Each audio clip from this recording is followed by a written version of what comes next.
Esta historia comenzó así. Un día regresando de una grabación, pasé cerca de la Universidad Estatal de Moscú, la cual lleva el nombre de Mikhail Lomonosov, en honor a su fundador. Iba disfrutando del buen tiempo que hacía cuando el relato de una guía turística llamó mi atención. Nos encontramos ante el monumento en honor al gran científico ruso Mikhail Lomonosov.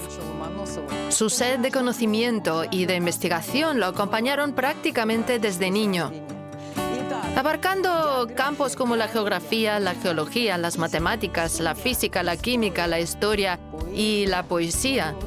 Partiendo de un remoto pueblo de la gobernación de Arjángelgorod del Imperio Ruso, recorrió unos 1.500 kilómetros para poder formarse aquí, en Moscú. ¡Qué interesante!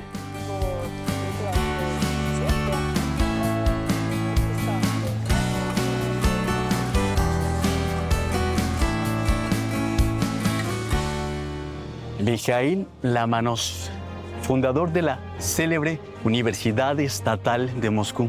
Una mente brillante, autodidacta. No hubo un ámbito en la ciencia donde no dejara su huella.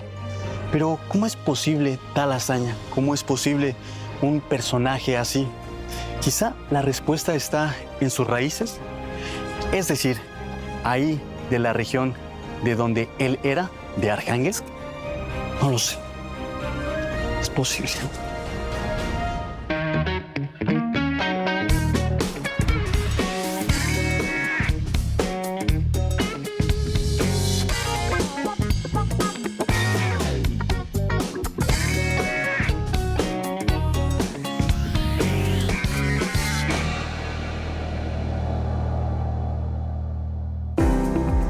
Decidí emprender un viaje a Arjángelsk con la idea de investigar las causas del surgimiento de un genio como Mikhail Lomonosov. Además, tenía ganas de hacer la misma ruta que recorrió el gran científico, un tanto a mi manera. Lomonosov tardó unas 3 semanas en completar su viaje, de Arjángelsk a Moscú, pero mi agenda no me lo permite.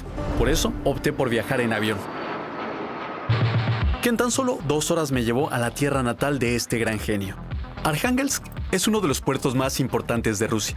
Se ubica en la desembocadura del río Dvina septentrional, a unos 35 kilómetros del Mar Blanco. Aquí se fundó la Marina rusa y nació su bandera, la famosa tricolor. Precisamente esta tierra vio nacer al padre de la ciencia rusa, Mikhail Lomonosov. Si preguntáramos a los rusos a qué pueblo perteneció Mikhail Lomonosov, seguramente obtendríamos esta respuesta. Pomor. ¿Pomor? Mikhail Lomonosov era Pomor. Pomor. Pomor. ¿Pomor? Está bien, no lo molesto más. Con el nombre de Pomores fueron bautizados los primeros residentes de estas tierras de Arjángelsk, que procedían de otras zonas del Imperio Ruso y se asentaron en las orillas del Mar Blanco y del río Dvina septentrional para dedicarse a la pesca. Es decir, los Pomores no son una etnia, sino un grupo etnográfico que habitaba esta zona. Para aclarar esta cuestión tan intrincada pedí ayuda a un etnógrafo. Los pomores viven del mar, se alimentan de él. Su ocupación principal era la caza de mamíferos marinos y la pesca, algo que dio forma a este grupo único dentro del pueblo ruso. Personas emprendedoras y fuertes. Sí, tienen un idioma propio, un dialecto del norte de Rusia. Incluso desarrollaron una lengua para comunicarse con otros pueblos, como los noruegos, basada en el ruso y el noruego. Tenía unas 2000 palabras con las que se entendían perfectamente. Comerciaban sobre todo con pan y pescado. ¿Mikhail Lomonosov era Pomor? Bueno, él era un campesino de las tierras del río Dvina, pero al mismo tiempo, por sus ocupaciones, por su cultura e idioma, podemos decir que Lomonosov era un Pomor. Su padre, Vasily, era un auténtico Pomor ruso, comerciante, armador, campesino. No era un hombre pobre y pudo darle una educación básica a su hijo. Además, hacer derroteros, algo básico para la navegación, requería un buen nivel de alfabetización, incluso según los estándares de la primera mitad del siglo XVIII. Además, 2/3 de todo el comercio del Imperio Ruso pasaba a través de esta zona. Hasta aquí llegaban comerciantes de diversos países hablando en lenguas extranjeras, por lo que la visión del mundo de los Pomores fue mucho más amplia que la de los habitantes de otras regiones rusas. Los Pomores siguen existiendo hoy en día, dedicándose a la pesca en las orillas del Mar Blanco. Pero yo tenía ganas de sumergirme en la vida de la época de Mikhail Lomonosov. Esta oportunidad me la ofreció el Museo Reserva Malikareli, que funciona como una verdadera máquina del tiempo, ya que aquí se conservan los antiguos edificios de la región, así como las tradiciones, el folclore y la forma de hacer las tareas cotidianas de aquella época.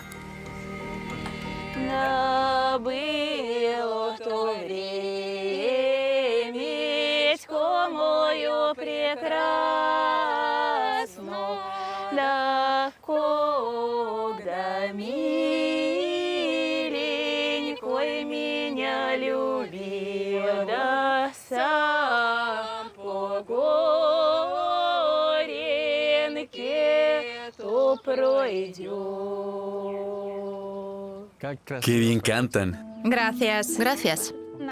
Nuestro canto del norte es conocido por sus voces de apoyo, con una armonía muy compleja. Es decir, se usan varias voces a la vez. La voz baja y la voz alta cantan la misma melodía con una octava de diferencia. Y la canción, precisamente la del norte, resulta alargada y como si sonara bajo las bóvedas de algún edificio alto. Antes, las mujeres se reunían para trabajar. Bordaban mientras cantaban. Nadie tenía prisa. Las tardes eran largas y las canciones también. Debido a nuestro canto prolongado, largo, a la gente del norte nos llaman congelados. Pero no crea que es así. Y quizás vamos a dar un paseo por la aldea. ¿Le mostramos cómo nos divertimos? ¡Vamos! ¡Vamos!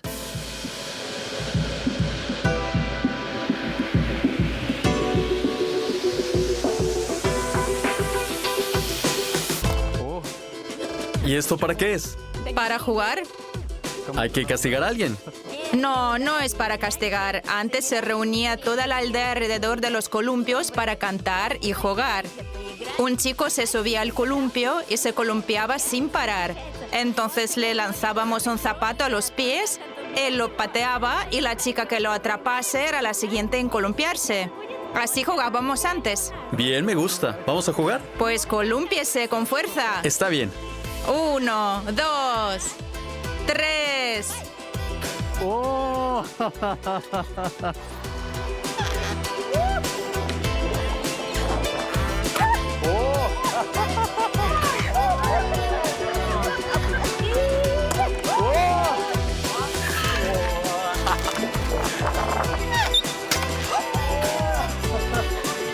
En una aldea como esta creció el que sería el futuro fundador de la Universidad Estatal de Moscú. Los libros le atraían más que los juegos. Lomonosov tenía una memoria extraordinaria y se aprendió de memoria los dos primeros libros que tuvo, un manual de gramática y otro de aritmética. Su padre lo apoyaba en su sed de conocimiento, ya que quería dejarle en herencia su negocio y un barco de pesca. Desde los 10 años, Lomonosov acompañaba a su padre a pescar en el Mar Blanco. Así adquirió conocimientos básicos de navegación y se interesó en investigar el Ártico. Esta experiencia le permitió predecir la existencia de la ruta marítima del norte, que permite llegar desde el Océano Atlántico hasta el Pacífico a través del Ártico. En realidad debemos agradecer el descubrimiento del Ártico a los pomores. Por supuesto, no tenían potentes rompehielos, sino unas embarcaciones de madera llamadas koch. Exactamente como uno que un grupo de aficionados a la historia está reconstruyendo en uno de los astilleros de Arhangelsk.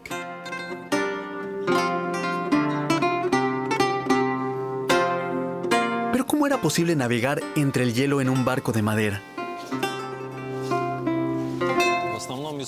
Principalmente navegaban en los barcos koch cuando el río Dvina septentrional se descongelaba.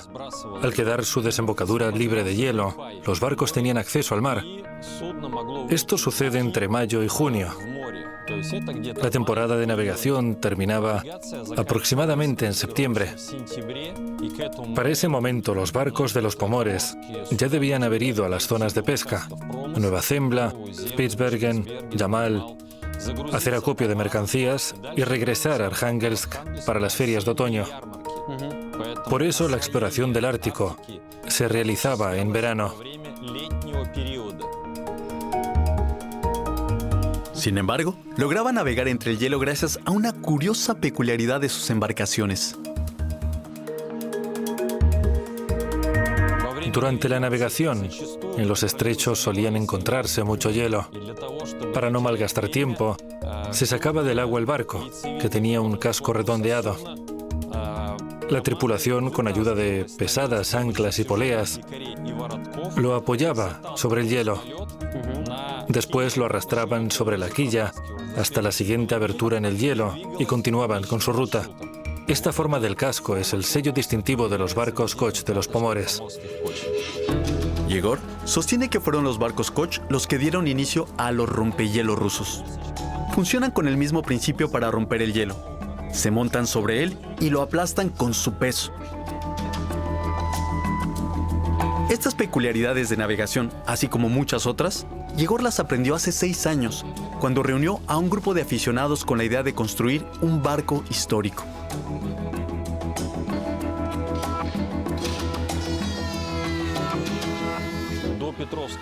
Antes de Pedro I no tenían planos para la construcción naval.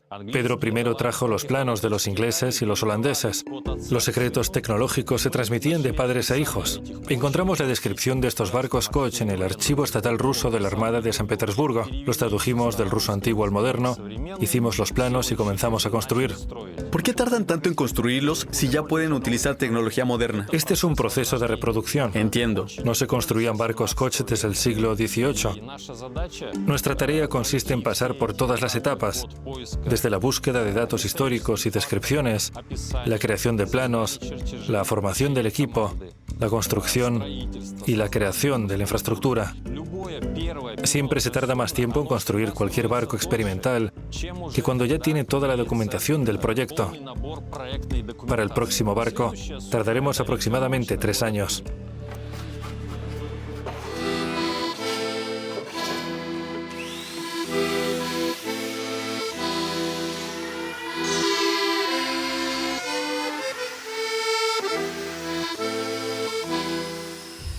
¿Cuántas personas hay trabajando? Ahora tenemos 6 carpinteros y 2 diseñadores, constructores que preparan los planos. Yo soy el director del proyecto.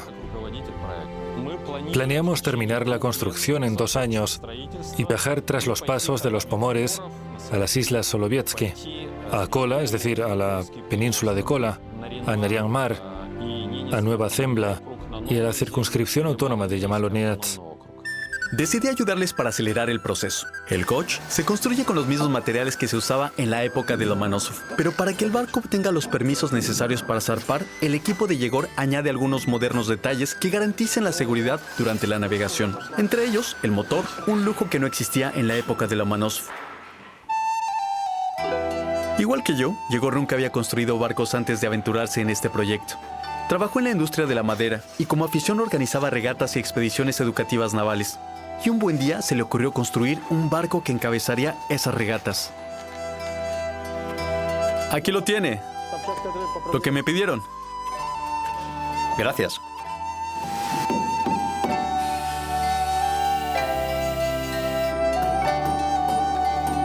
Y falta poco para hacerlo realidad. En tan solo 2 años el capitán saldrá a la cubierta y dará orden de zarpar. Los pomores en el siglo XVIII evitaban el escorbuto, una enfermedad muy común en alta mar, gracias al consumo de un superalimento tradicional, el arándano, rico en vitamina C. Y es el que estoy buscando ahora, pero no lo encuentro. Los arándanos rojos se dan mejor en suelos húmedos, por eso crecen muy bien en estas zonas pantanosas y donde hay turba. Los pantanos de otras partes de Rusia tienen fama de ser bastante peligrosos, pero los de aquí parecen más bien una alfombra acolchada. Cada familia tiene sus lugares preferidos para recoger bayas y sus ubicaciones se transmiten de generación en generación. En otoño los habitantes de Arjángelsk recogen los arándanos que consumirán durante el invierno. La verdad es que son mejores que cualquier complejo vitamínico de la farmacia. Bueno, los turistas como yo tenemos que buscar una buena zona. A ver si tengo suerte de principiante. Dios mío. Parece que en esta zona encontré un competidor. ¿Qué cosecha encontró? ¿Usted no sabe por qué hay tantas bayas aquí? Esta es una plantación de bayas que cultivamos nosotros mismos. Entiendo. Por eso hay tantas. Veo que usted también las está recogiendo. Sí. Aquí podrá recoger más. Resultó que me había adentrado a las tierras de Kirill, el dueño de la primer plantación de arándanos rojos de Rusia, donde cultivan bayas sobre tierras turbosas. Para ello tuvo que hacer de un pantano un enorme huerto de arándanos. ¿Cómo se le ocurrió la idea de esta plantación de bayas? Nos fijamos en cómo se hace en el resto del mundo. Elegimos variedades rusas y adaptamos las condiciones a sus necesidades. Aquí cultivamos 7 variedades. ¿Son tan grandes? Esta variedad crece en zonas pantanosas. Es más grande que la variedad silvestre, pero es igual de rica en vitaminas y está igual de deliciosa. Las primeras bayas que plantamos aquí las trajimos en el 2017, pero empezamos a preparar todo 5 años antes. En esa fase, comprobamos las variedades que había en la zona y preparamos el terreno. El proceso fue largo, porque hicieron falta 5 años hasta obtener la primera cosecha. La recogida de arándanos se hace una vez al año, entre septiembre y octubre. También crecen bien bajo la nieve y se pueden cosechar, pero es un trabajo muy incómodo. Oiga, ¿y no se echan a perder bajo la nieve? No, se puede venir en primavera, cuando se derrite la nieve. Las bayas están ahí, igual de ricas, incluso más tiernas. Actualmente hay 7 hectáreas cultivadas, pero Kirill tiene previsto ampliar en breve el huerto hasta llegar a las 40 hectáreas. Finalmente, cuando el proyecto funcione a pleno rendimiento, la superficie de cultivo será de unas 200 hectáreas. Los arándanos rojos son ricos en hierro y en vitaminas, especialmente en vitamina C y vitamina K, y siempre fueron muy apreciados, se servían en la mesa de los zares. Además, es un antibiótico natural.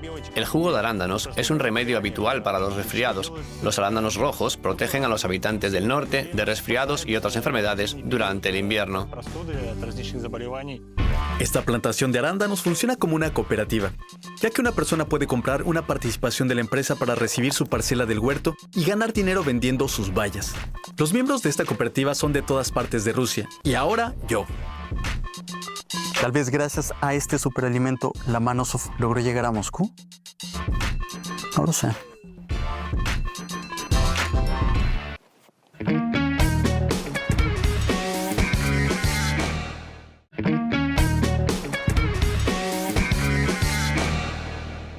Tradicionalmente, los pomores de la época de Lomonosov preparaban unos dulces que servían de juguetes para los niños o como amuleto para proteger sus hogares. Solo se los comían en caso de extrema necesidad, ya que tenían un significado sagrado. Es un tipo de pan de jengibre que se llama kozuli. Ahora el pan de jengibre kozuli es una verdadera peculiaridad culinaria de Arhangelsk, uno de los recuerdos más sabrosos que ofrece esta tierra. Su popularidad se debe en gran parte a Yulia Popova Anuchina, quien los hace siguiendo la receta de su familia. Yulia, que en el pasado fue corresponsal de televisión, continuó el oficio de su madre, Tatiana Onuchina, una artesana e investigadora de la tradición del pan de jengibre en Rusia. Además, Yulia cumplió el sueño de su madre al reunir todas sus creaciones e inaugurar un museo. El pan de jengibre de Arhangelsk es más que un dulce. Es un material con el que los artesanos crean verdaderas obras de arte. Aquí trabajan auténticos arquitectos del pan de jengibre, que dan clases magistrales a todo aquel que le interese aprender a hacer casitas con este delicioso dulce. Estamos terminando nuestro pueblo de pan de jengibre. ¿Va todo bien? Me parece que sí. Perfecto. Es un profesional. Estoy orgullosa de mis alumnos. ¿En qué momento surgió la tradición de crear estos pueblitos pequeñitos? Empezamos a hacerlos porque buscábamos nuevas formas. Fue a finales de los 90. Ahora hacemos ciudades enteras. Aquí puede ver esta iglesia con cúpulas doradas. Estas obras no son nada fáciles de hacer. Primero hay que recortar el cartón y hacer una maqueta. Antes, para los panes de jengibre kozuli usábamos pan de oro. Nos permitíamos ese lujo. Vaya. La madre de Yulia, Tatiana Onuchina, enfermera de profesión, comenzó a hacer artesanías con pan de jengibre en 1986, por lo que algunas piezas del museo tienen varias décadas de antigüedad. Tatiana Onuchina sigue dedicándose a este dulce arte, ya que todos los años para Navidad ella y otros artesanos realizan una enorme maqueta de Arhangelsk hecha de pan de jengibre.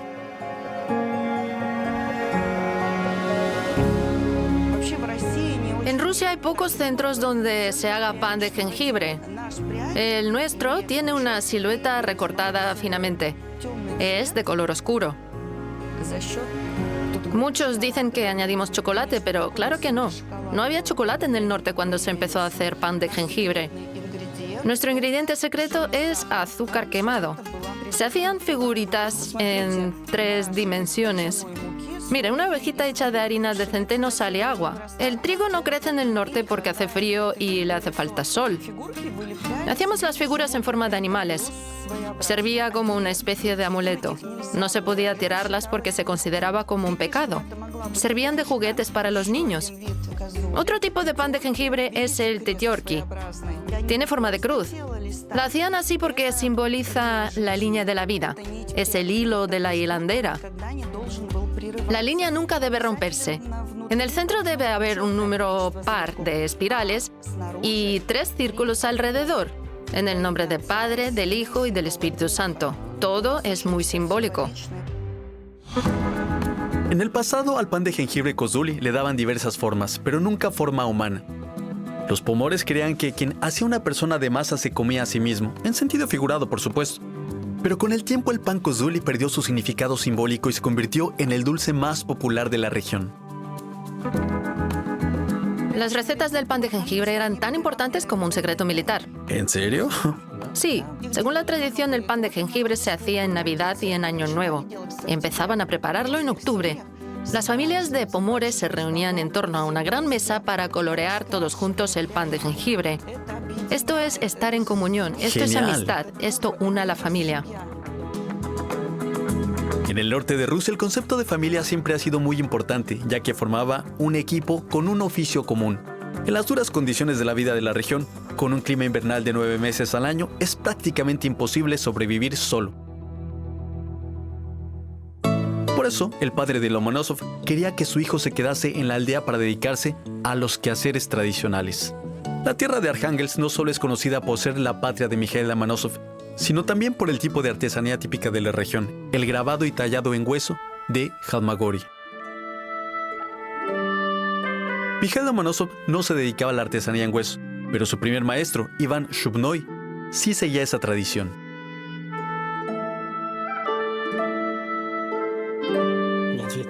No te distraigas. Mírale. ¿Qué dice? Ciencia. Ciencia. Por cierto, el hijo de Iván, Fyodor Shubin, se convirtió en uno de los principales escultores de Rusia, y quien lo ayudó con su educación fue precisamente Lomonosov, como un acto de agradecimiento hacia su propio maestro por haberle enseñado a leer. Actualmente en el pueblo donde nació Mikhail Lomonosov hay una escuela técnica de artesanía en hueso. En ella hay 22 alumnos que se forman en este oficio, además de cursar materias de educación general. Decidí asistir a una clase.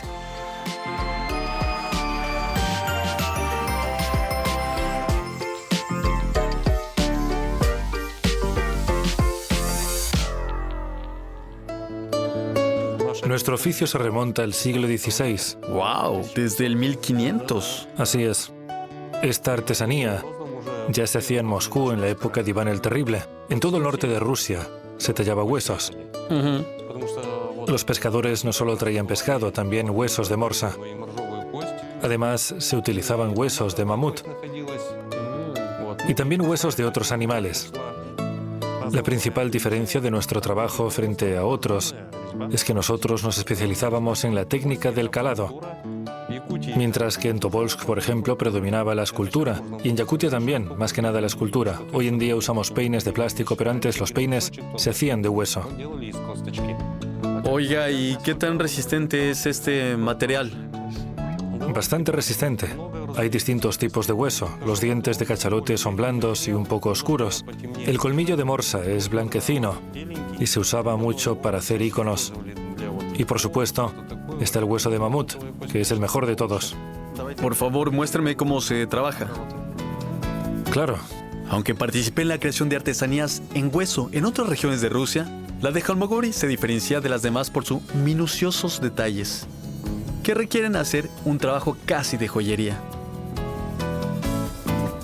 Oiga, queda genial. Así es como se hace.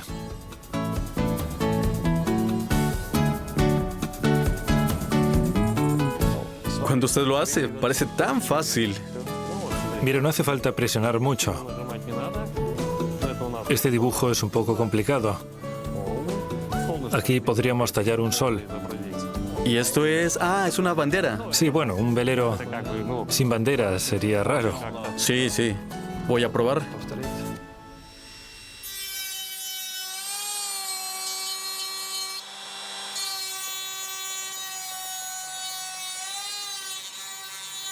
Ahora con estas herramientas es difícil, pero no creo que tanto como lo sería antiguamente. Sí, ahora usamos mini tornos. ¿Entiendo? Antes no existían. Para tallar se usaban buriles, formones. A veces incluso remojaban el hueso para ablandarlo un poco. También se usaban otras herramientas distintas, limas, pequeños escoplos. Las limas eran como escofinas, con mango. Mire esta pieza, es de los años 50.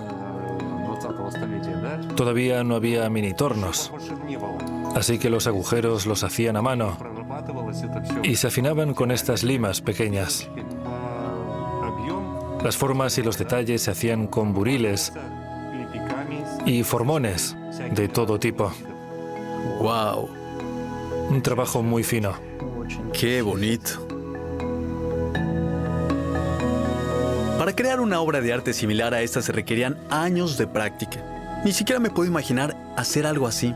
La mayoría de los artesanos de aquí aprendieron de sus mayores, como fue el caso de mi maestro, ya que sus padres y su abuelo tenían este oficio. No es de extrañar que este pueblo de artistas viese nacer y crecer al famoso escultor Fedot Shubin, cuyo padre fue quien lo introdujo en el arte de tallar en hueso, y él mismo, que enseñó a leer al fabuloso científico Mikhail Lomonosov.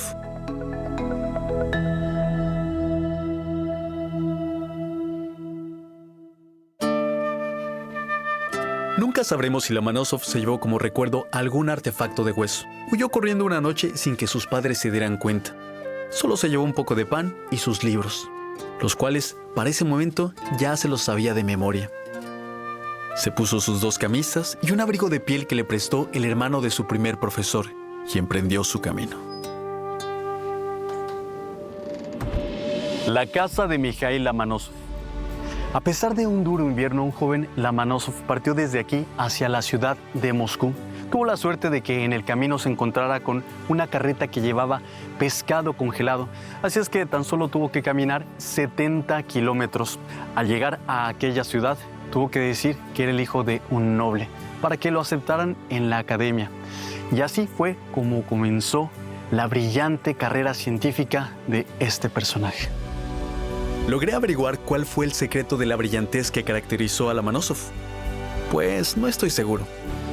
Pero estoy seguro de que la cultura de la que provenía fue el germen de la existencia de un genio como Mikhail Lomonosov, sin la cual sus éxitos y la excelencia en todos los campos que investigó no podrían haber sido posibles.